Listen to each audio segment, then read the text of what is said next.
So hi guys, so nandito tayo sa aming bahay ngayon at niluluto ko po ang liso na or buto ng rambutan at tignan natin. So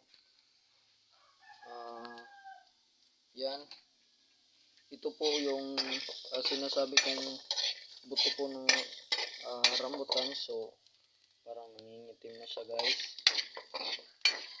Yan guys, so medyo nangingitim na, so hinaan lang natin yung apoy para hindi masyadong masunog or mangitim.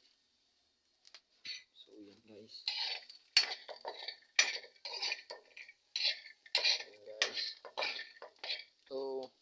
So di ko na po na-record yung anong ginawa ko guys. So first tip po ay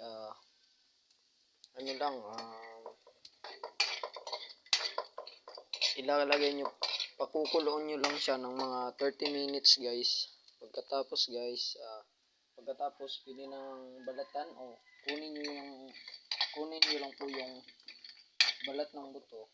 Pagkatapos lutuin nyo na kagaya ng ginawa kong ito. Yan guys. Yan lapit na siguro itong maluto guys. Yan, liso po talaga yan ng rambutan. So kung ayaw nyo maniwala, ito po yung rambutan guys. Ito guys. Yan yung rambutan guys. So ito yung liso guys. Buto. Ito yung buto guys. Yan. So maluluto na yan guys. Yung parang guys, yung parang mani. Ganyan guys. Ganyan yung parang magiging lasa nito guys. Yan. So yan guys. Subukan nyo to guys kung may may rambutan kayo. Huwag nyo itapon yung buto. Lutuin nyo. Gawin nyo mani. So ayan guys, after ilang minuto kong pag mix guys. So yan na yung itsura guys. Ito na yung itsura guys. Yan guys. Yan na yung naging resulta ng pagluto sa kanya. Bali 15 to lang pala yan guys. Bali 15 to 20 minutes para maluto. Kasi pag pinaabot nyo 20 to 30 minutes, mangingitim na siya guys. Kita nyo, wala pang 30 minutes guys, nangitim na. Bali 20 minutes pa lang to guys, nangitim na nga.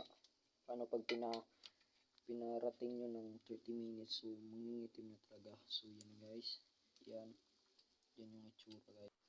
At take note lang guys na nilagyan ko rin to ng kaunting asukal guys, mga 1 tablespoon lang guys.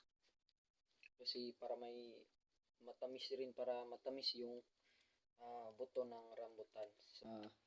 Ilalagay na natin to sa ito guys. Yan guys. So dito lang natin ilagay.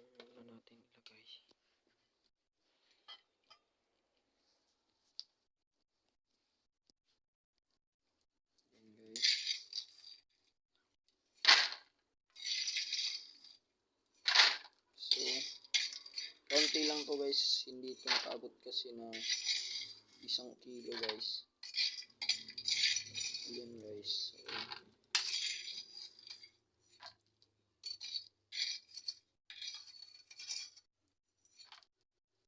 So tapos na guys. At titikman na natin kung masarap. Nandito na tayo guys. Ito na yung linuto natin guys. Yan guys. So titikman natin. Ito.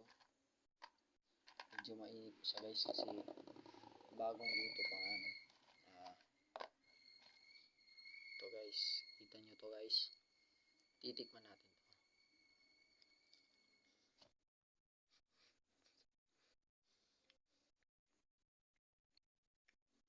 Masarap siya guys.